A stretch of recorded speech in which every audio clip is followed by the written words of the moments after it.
नमस्कार दोस्तों, आज मैं आपको मौनी अमावस्या पर सुनी जाने वाली गणेश भगवान की कहानी सुनाने जा रही हूँ। प्रेम से बोले गणेश भगवान की जय हो। एक समय की बात है, एक साहूकार था। वह बहुत अमीर था। उसके घर एक ब्राह्मणी रोटी लेने आया करती थी। घर के अंदर घुसते ही पोल के ऊपर गजानंद जी का मंदिर था। वह गणेश भगवान को रोटी का एक टुकड़ा भोग लगा देती थी। इसी तरह करते करते बहुत दिन हो गए। एक दिन गणेश भगवान ने सोचा, यह अपने को रोज भोग लगाती है, इस कारण मुझे उसे कुछ न कुछ उपहार देना ही पड़ेगा। गणेश भगवान एक दिन उसके थाली में हीरे मोती भर दिए। ब्राह्मणी प्रसन्न होकर थाली लेकर अपने घर आ गई।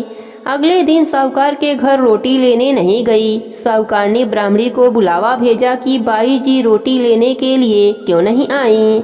ब्राह्मणी ने कहा कि मुझ पर तो गणेश भगवान प्रसन्न हुए हैं। बहुत वर्ष तक रोटी दूसरे के घर की खा ली, अब अपना रोटी खाऊंगी। साहूकार ने यह बात सुनकर मन में बहुत नाराज हुई कि गणेश भगवान ब्राह्मणी के ऊपर तो प्रसन्न हुए, परंतु मेरे ऊपर प्रसन्न नहीं हुए। तब साहूकारनी ने गणेश भगवान की मूर्ति हटाकर बाहर फेंक दिया। इधर सेठ जी के दुकान में धंधा पानी चलना बंद हो गया। एक दिन सेठ जी की नजर पोल के मंदिर पर गई तो सेठानी जी से पूछा कि गणेश भगवान कहाँ गए। साहूकारनी ने कहा कि ऐसे गणेश भगवान का क्या करें, जो ब्राह्मणी पर तो प्रसन्न हुए लेकिन हमारे ऊपर प्रसन्न नहीं हुए। इस कारण मैं गणेश भगवान को हटाकर पोखरे में फेंक दिया। सेठ जी ने कहा, यह तुमने क्या किया? मेरे तो सारे धंधे पानी चलना बंद हो गया। गणेश भगवान को कहाँ फेंका, मुझे बताओ, मैं वापस लेकर आता हूँ। साहूकार वापस गणेश भगवान को लेने के लिए गए तो गणेश भगवान इतने भारी हो गए कि उठे ही नहीं। साहूकार ने कहा, हे प्रभु, मुझसे क्या गलती हो गई, मुझे क्षमा कर दीजिए और मेरे साथ मेरे घर पर चलिए। गणेश भगवान और भी भारी होते गए और बोले, मैं नहीं चलूंगा, पहले साहूकारनी को बुलाकर लाओ। यहाँ पर आकर नाक रगड़े माफी मांगे तो मैं चलूं। मुझे हमेशा सवा शेर का चूरमा करके भोजन करावे तो मैं चलूं। साहूकार साहूकारनी को लेकर नाक रगड़वाया, माफी मंगवाई, सवा शेर का चूरमा चढ़ाने की हामी भरवाई। तब गणेश भगवान हल्के हो गए। साहूकार गणेश भगवान को लाकर पोल में बैठा दिया। अब साहूकार का धंधा पानी वापस से शुरू हो गया। हे गणेश जी महाराज, जैसे आप ब्राह्मणी और साहूकार पर प्रसन्न हुए वैसे ही सभी पर प्रसन्न होना। कहानी अधूरी हो तो पूरी करना, पूरी हो तो मान रखना। प्रेम से बड़ी गणेश भगवान की जय हो। एक समय की बात है, एक गांव में एक दादी पोती रहती थीं, जिन्होंने गणेश भगवान के कहानी सुनने का नियम लिया हुआ था।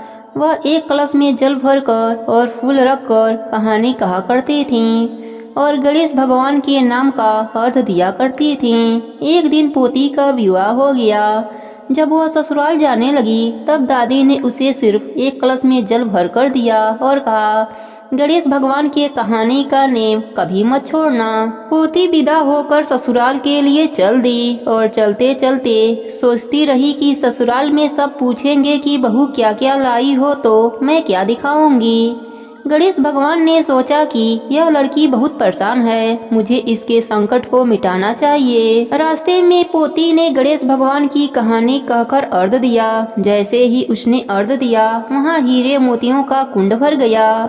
हीरे मोतियों से भरे हुए कुंडे को देखकर पोती बहुत खुश हुई। फिर वह खूब पहन ओढ़कर ससुराल पहुंची।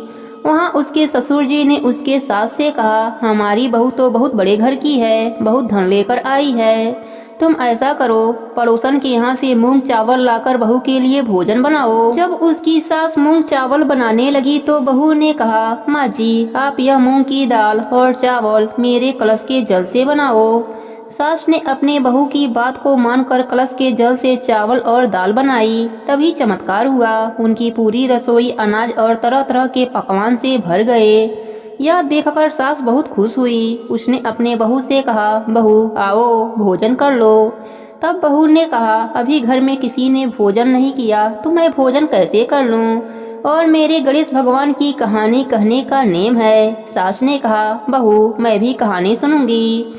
फिर बहू ने एक कलश में जल भरकर और फूल रखकर गणेश भगवान की कहानी कही और घर के सभी सदस्यों ने गणेश भगवान की कहानी सुनी। गणेश भगवान की कृपा से उनके घर में धन का भंडार भर गया। यह सब देखकर सास और भी अधिक प्रसन्न हुई। फिर वह खुशी खुशी अपने पूरे मोहल्ले में गणेश भगवान का प्रसाद बांटने लगी। तब उसकी पड़ोसन ने कहा, अभी तो तुम चावल और दाल उधार लेकर गई थी और इतनी जल्दी इतना सारा धन कहाँ से लाई। तब उसकी सास बोली, मेरी बहू हर रोज गणेश भगवान की कहानी कहती है, यह सब उसी का फल है। सास की बात सुनकर पड़ोसन को बड़ी हैरानी हुई और उसने कहा, मैं भी गणेश भगवान की कहानी सुनने आया करूंगी। अब पड़ोसन भी नित नियम से गणेश भगवान की कथा कहानी सुनने लगी। गणेश भगवान की कृपा से पड़ोसन का घर भी अन्य धन से भर गया। हे गणेश जी महाराज, जैसे आपने पोती को दिया, पड़ोसन को दिया, वैसे ही सबको देना। सब पर अपनी कृपा बनाए रखना। प्रेम से बोले गणेश भगवान की जय हो।